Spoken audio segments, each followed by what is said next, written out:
Magandang araw sa inyong lahat. Ako si Fe, at nais kong simulan ang kwentong ito sa pamamagitan ng isang tanong, paano kung ang pinakamahalagang aral sa buhay ay natutunan natin sa mga hindi inaasahang pagkakataon?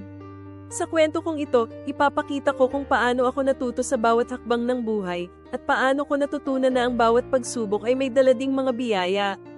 Sana ay magbigay ito ng bagong pananaw sa inyong sariling buhay. Alam ko, iba na ang tingin niyo sa akin based pa lang sa pamagat ng kwentong to. Hindi ko rin naman kayo masisisi. Kahit ako nga, hindi ko maintindihan kung paano ko napunta dito. Pero ito yung totoo. Araw-araw, iba-ibang lalaki ang gumagalaw sa akin. Parang naging normal na lang. Parang parte na ng sistema ko yung mapagod hindi lang sa katawan, kundi pati sa loob.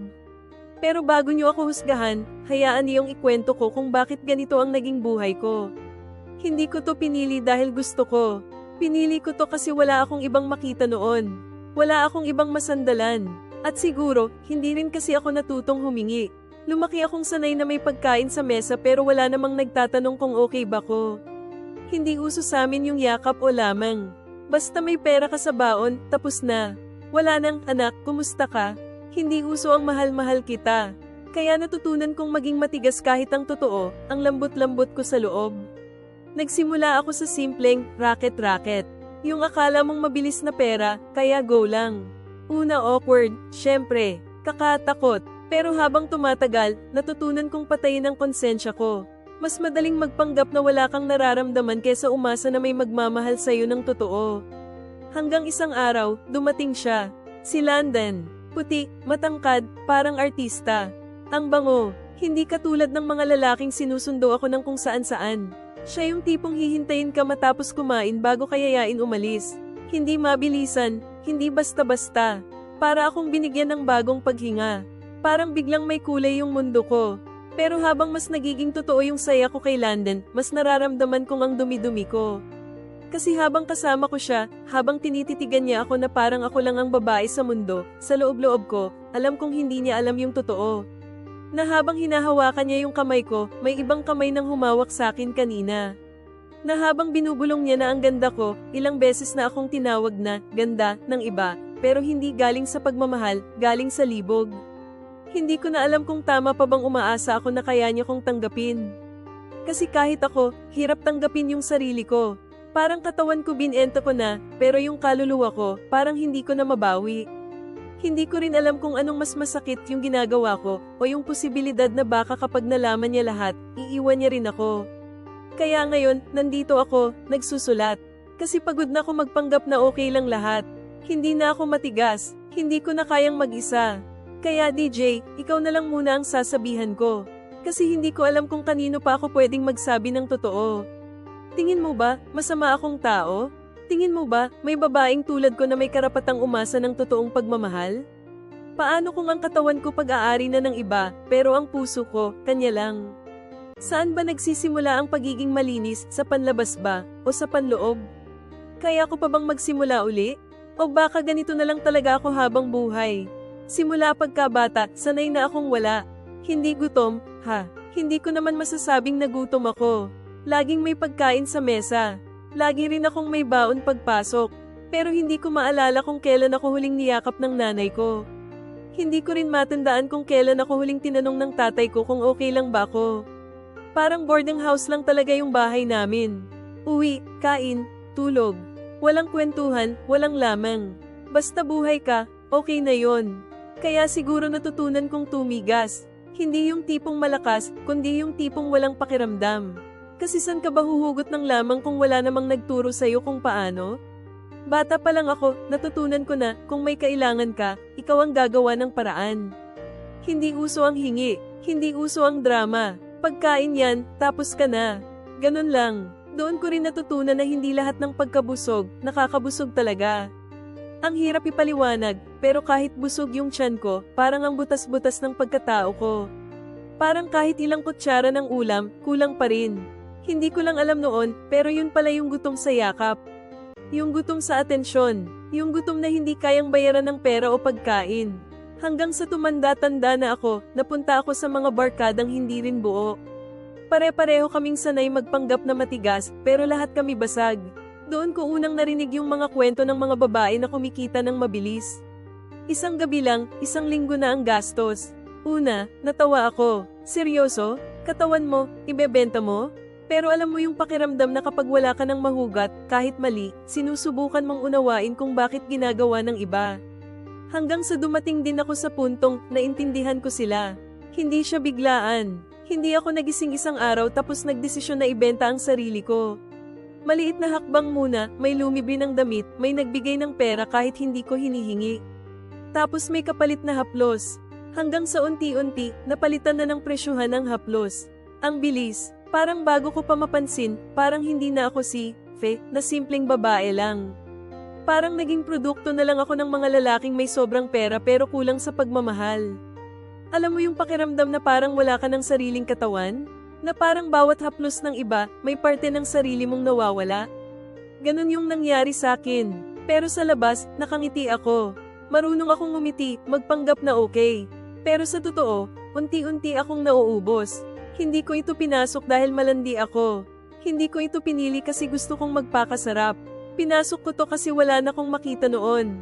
At kung meron man akong pinakamasakit na natutunan, yun yung realization na minsan, hindi lang pera ang kapalit ng katawan mo, minsan, pati konsensya mo, pati respeto mo sa sarili, unti-unti mong ibebenta. At ang pinaka nakakatawa, habang ginagawa ko lahat ng to, umaasa pa rin akong darating yung araw na may yayakap sa akin hindi dahil binayaran ako, kundi dahil gusto lang nila akong yakapin. Ang hirap noon, kasi hindi ko na alam kung deserve ko pa yon. Ngayon naiisip ko, baka kaya ang dali kong ibigay yung katawan ko, kasi mulat-mulat simula, walang nagpakita sa akin kung paano maging mahalaga. San ba talaga nagsisimula yung pagkabasag? Sa bahay ba? O sa mga taong dapat sana nagmamahal sa'yo pero pinabayaan ka? Hindi ko alam. Basta ang alam ko, natuto akong ngumiti kahit basag na ko. Si Landon, yung klase ng lalaking hindi ko akalaing mapapansin ako. Afam, matangkad, maputi, ang bango palagi. Parang iba ang ihip ng hangin pagkasama ko siya. Hindi ko alam kung swerte o laro lang ng tadhana, pero nung dumating siya, parang biglang nagkulay yung mundo ko na dati puro abo lang. Hindi siya kagaya ng ibang lalaki na lumalapit sa akin para lang gamitin ako.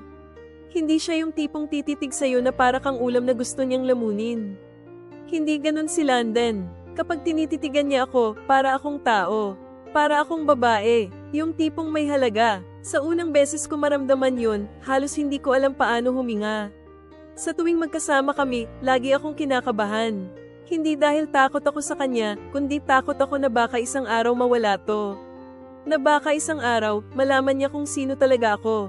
At yun nga ang kinakatakutan ko, dumating din yung araw na yun. Hindi ko na rin kinaya yung konsensya ko. Ayoko na magtago. Kaya isang gabi, habang magkausap kami, sinabi ko na.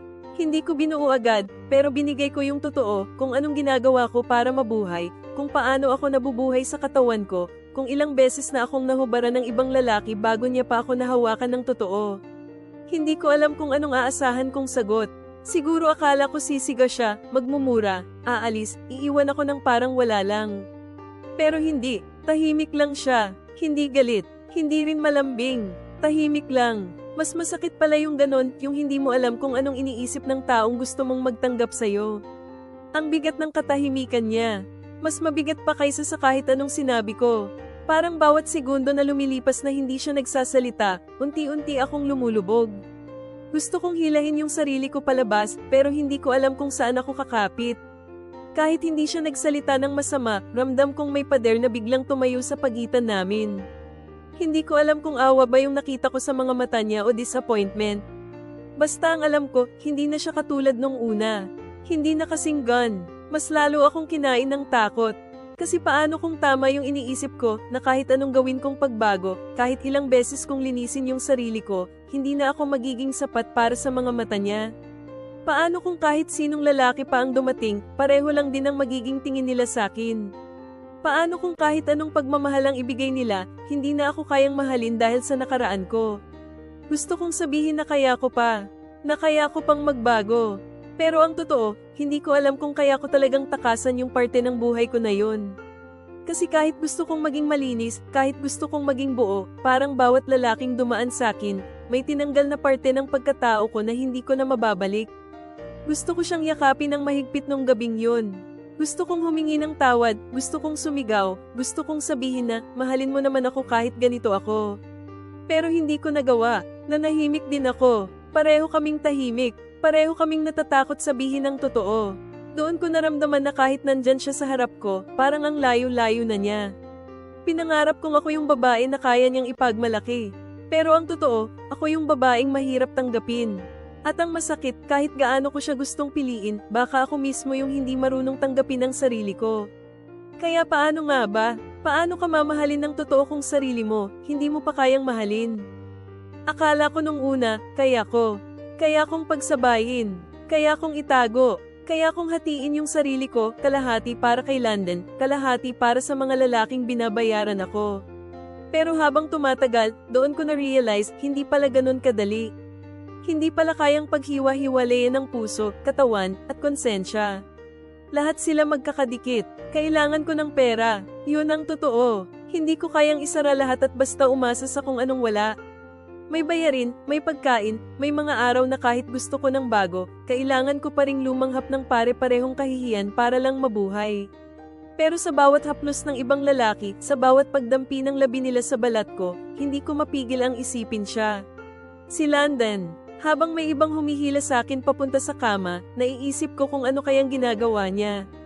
Kung iniisip niya pa kaya ako. Kung naaalala niya pa yung mga tawa namin, yung mga simpleng kwentuhan na parang ako lang ang laman ng mundo niya. Ang sakit, kasi habang katawan ko ba ibigay, ang konsensya ko bumubulong ng, anong ginagawa mo? Hindi ko mapigil ang mapangiti minsan kahit kaharap ko ibang lalaki, hindi dahil sa saya, kundi dahil may sakit na akong hindi maipaliwanag. Parang sinasampal ko yung sarili ko habang pinapaubaya ko yung katawan ko sa iba. Ang hirap. Kasi habang ginagawa ko yung trabaho ko, para akong lumulubog sa putik na hindi ko na alam kung paano aahon. Ramdam ko rin si London. Unti-unti siyang lumalayo. Hindi niya kailangang sabihin. Hindi niya kailangang magsalita ng masakit. Ramdam ko sa mga mata niya.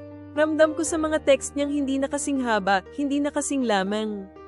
Ramdam ko sa mga katahimikan niya na dati punong-puno ng kwento. Alam ko, ako rin yung may kasalanan. Ako rin yung hindi makabitaw. Ako rin yung nagpapapili, pero hindi ko rin alam paano ko sisimulan.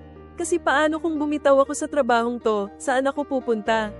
Sinong sasalo sakin? Paano kung wala naman talagang naghihintay?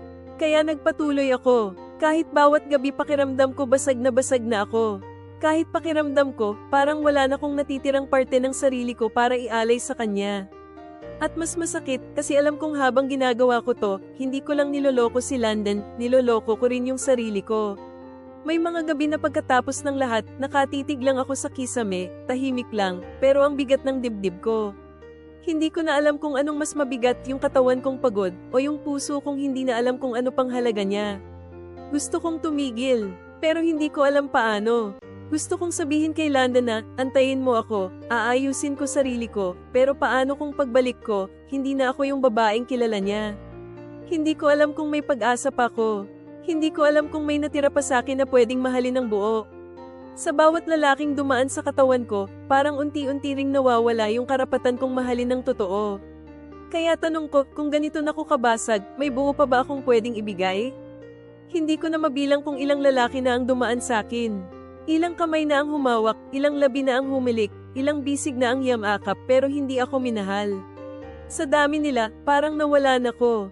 Hindi ko na alam kung sino pa ba ako kung hindi ito, babae na binabayaran, babae na ginagamit, babae na pinipili lang kapag gusto nilang mag-init. Minsan, tinatanong ko sarili ko, pwede pa ba akong magmahal? Pwede pa ba akong mahalin? Kasi kahit anong gawin ko, parang laging may mantsa. Kahit magsuot ako ng maganda, kahit ngumiti ako ng totoo, kahit pilitin kong maging malinis, parang palaging may bakas na hindi ko na kayang burahin. Ayoko na ng ganito, paulit-ulit na lang. Kumikita nga ako, pero bawat kita may katumbas na hiya. Hindi ko alam kung alin ang mas mahirap, yung hawakan ka ng lalaki na alam mong hindi ka kayang mahalin, o yung umuwi ka sa kwarto mong mag-isa na mas malamig pa kaysa sa katawan mong pagod. Naalala ko pa dati, may mga panahon na feeling ko kaya kong piliin kung sinong lalapit sa akin. Kaya kung sabihin kung kailan ko gustong gawin, kung sino ang gusto ko. Pero habang tumatagal, hindi na ako pumipili. Basta may bayad, sige. Basta may kailangan bayaran, go lang. Parang wala na akong choice.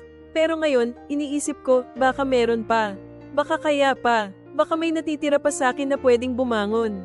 Hindi ko alam kung paano magsisimula.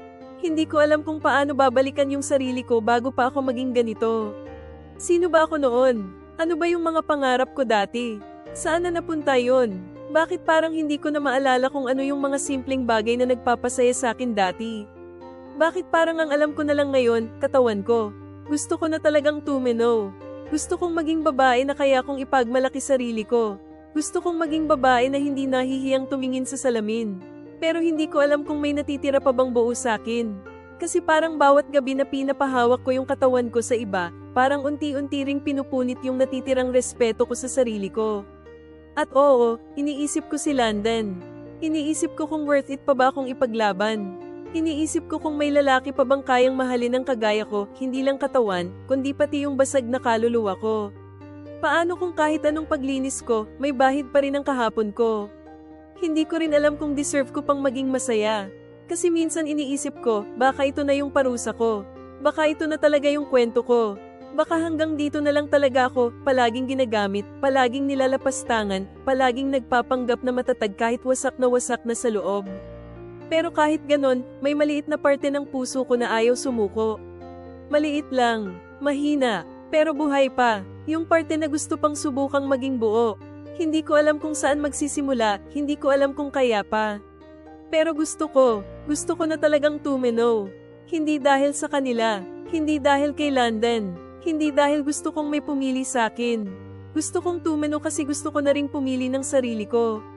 Pero paano? Paano ka babalik sa buo kung hindi mo na maalala kung ano itsura mo bago ka mabasag? Hindi ko inakala na may darating na pagkakataon na ganito, isang simpleng alok, isang simpleng trabaho, pero parang ang bigat-bigat ng desisyon. Isang kaibigan ng kaibigan ang nagsabi, kung gusto mo ng disenteng trabaho, may bakante sa eatery. Hugas plato, hindi kalakihan ang kita pero marangal. Parang anggan pakinggan, pero ang totoo, ang bigat. Una kong naisip, kaya ko ba? Kaya ko bang tumayo maghapon, maghugas ng plato, mag-amoy sukat mantika, tapos pag-uwi, halos wala rin akong matira sa kita? Sanay ako sa mabilis na pera. Sanay ako sa isang gabi, bayad lahat ng utang. Pero ito, 500 piso sa isang araw kung suswertehin. Maliit, pero malinis. Maliit, pero tahimik ang konsensya. Noong una, tinanggihan ko. Kasi sino bang tanga ang papalit ng malaking kita sa ganito? Pero habang lumalalim ang gabi, habang nararamdaman ko na yung katawan ko hindi na kasing sigla, habang naririnig ko ang sarili kong buntong hininga sa bawat pag-uwi, doon ko na-realize, hindi ko na pala hinahanap ang pera. Ang totoo, gusto ko na lang ng kapayapaan. Tinanggap ko rin, sa huli. Hindi agad-agad, pero unti-unti. Nung unang araw ko doon, hindi ko alam kung matatawa o may iyak ako. Ako to, nakayuko sa lababo, kamay ko kulubat na sa sabon, pawis na pawis, pero ang weird, ang ganang pakiramdam ko. Parang first time ko ulit huminga ng hindi mabigat. Pero kahit anong pilit kong ituwid yung landas ko, hindi mawawala yung bakas ng kahapon. Kahit anong hugas ko ng plato, hindi ko kayang hugasan yung mga alaala ng katawan kong binente ko. Kahit anong sabon ang gamitin ko, hindi matanggal yung bigat ng mga lalaking dumaan sa akin. Kahit wala nang ibang humahawak sa akin ngayon, parang nararamdaman ko pa rin yung mga kamay nila sa balat ko. May mga araw na nadudulas ako, hindi sa basang sahig, kundi sa pag-iisip. Naiisip ko, paano kung bumalik na lang ako sa dati? Mabilis ang pera, hindi na ako magpapakahirap. Pero sa bawat pagdampi ng sabon sa palad ko, parang pinapaalala ng sarili ko na hindi pera ang hanap ko, respeto. Respeto mula sa iba, pero higit sa lahat, respeto sa sarili ko. Hindi ko alam kung paano ko haharapin si London kung sakaling mag-cross ulit ang landas namin. Hindi ko rin alam kung may halaga pa bang natitira sa akin sa paningin niya. Pero ang sigurado ko, ayoko nang maging babae na ginagamit lang. Gusto ko maging babae na kahit simpleng hugas plato lang ang trabaho, kaya kung tumingin sa salamin na hindi ako naiiyak sa hiya. Pero ang hirap, kasi kahit nagsisimula na akong magbago, parang laging may boses sa utak ko na bumubulong, hindi ka na magiging malinis. Kahit anong gawin mo, babalikan at babalikan ka ng kahapon mo. Pilit kong nilalabanan, pero hindi ko alam kung hanggang kailan ko kakayanin. Kasi kahit gusto ko nang maging bago, pakiramdam ko, laging may mantsa na hindi ko kayang tanggalin. Kaya ko pa ba talaga? Kaya bang talunin ng bagong simula ang bigat ng kahapon? O baka kahit anong linis ko, basag pa rin ako sa loob? Hindi ko alam kung bakit ko siya pinatawag. Hindi ko rin alam kung bakit ako umasa na baka pwede pang ayusin. Siguro kasi kahit ilang beses akong sabihin sa sarili kong kaya ako mag-isa, hindi ko pa rin kayang lunukin na baka ito na talaga yung dulo namin. Nung dumating siya, parang lahat ng hangin sa paligid, biglang bumigat. Hindi siya nagsalita agad. Ako rin, hindi ko alam kung saan magsisimula. Ang dami kong gustong sabihin pero natatakot akong baka sa bawat salitang lumabas sa bibig ko, lalo lang siyang lumayo. Kung aalis ka, umalis ka na, yun ang nasabi ko. Diretso, walang preno. Pero ang totoo, hindi yun ang gusto kong sabihin. Ang totoo, gusto kong sabihin, pwede bang manatili ka? Pero nauna ang takot kaysa sa pag-asa. Nauna yung galit kaysa sa pangarap. Kaya ang lumabas sa bibig ko, paninindigan na hindi ko naman talaga gusto. Tahimik lang siya, yung klase ng katahimikan na mas nakakasira kaysa sa sigawan. Yung tipo ng tahimik na para bang sinasabi niyang tapos na kami kahit wala pa siyang sinasabi. Hindi ko alam kung awa ba yung nasa mata niya o sakit. Basta ang alam ko, hindi na siya yung Landa na una kong nakilala. Hindi na siya yung lalaki na tititig sa akin na parang ako lang ang babae sa mundo. Nanghina ako, gusto kong magpaliwanag. Gusto kong isumbat lahat ng dahilan kung bakit ako naging ganito. Gusto kong sabihin na hindi ako ganito dati. Gusto kong isigan na wala namang nagturo sa akin kung paano maging buo. Na mula pagkabata, ako na yung nagturo sa sarili kong tumayo, kahit wala namang nagturo kung paano magmahal. Pero wala, hindi ko masabi, kasi baka mas lalo lang niyang makita kung gaano ako kabasag. Gusto kong magbago, bulong ko, halos hindi ko na marinig ang sarili ko. Gusto ko na, pero hindi ko alam kung paano. Ramdam ko yung luha na pilit kong pinipigilan. Hindi dahil ayokong makita niya akong mahina, kundi dahil baka kapag nakita niya akong umiiyak, isipin niyang drama lang lahat ng to. Pero hindi to drama. To yung buong pagkatao kong pilit kong nilalabanan bawat araw. Alam kong nasaktan ko siya. Alam kong hindi ko lang niloko ang katawan ko, niloko ko rin siya. Pero ang masakit, hindi ko naman talaga siya niloko. Kasi sa lahat ng lalaking dumaan sa akin, siya lang yung minahal ko ng totoo. Pero mahal ba ang sapat para bumura ng lahat ng mali? Bakit parang hindi? Bakit parang kahit anong pilit kong magpakatotoo sa kanya, hindi pa rin sapat? Bakit parang kahit ibigay ko lahat, kulang pa rin? Bakit parang palaging may kulang? Hindi ko alam kung paano katutulungan kung ikaw mismo hindi mo alam kung gusto mo, sabi niya. Hindi galit, hindi malamig, pero ramdam mo yung bigat ng bawat salita niya. Ramdam mong pagod na siya. Ramdam mong baka ito na nga yung huli. Hindi ko na siya pinigilan. Hindi ko na sinabi yung totoo na gusto kong lumapit, gusto kong yakapin siya, gusto kong magmakaawa. Hindi ko nagawa, kasi natatakot akong baka kahit yakapin ko siya, hindi na sapat yun para burahin lahat ng kasalanan ko. Kaya ang nasabi ko lang ulit, umalis ka kung aalis ka. Pero ang hindi ko sinabi, pakiusap, manatili ka. Hindi ko alam kung anong mas mahirap yung mawala ng pera o yung mawala ng taong unang tumingin sa akin na parang mahalaga ako. Ngayon, iniisip ko, kaya ko pa bang ipaglaban to? O baka ako na lang yung lumalaban sa isang laban na matagal nang tapos? Hindi siya bumalik, hindi na siya nagparamdam, at hindi ko na rin siya hinabol. Hindi dahil ayoko, kundi dahil natutunan ko na ring tanggapin na hindi lahat ng gusto natin, makukuha natin.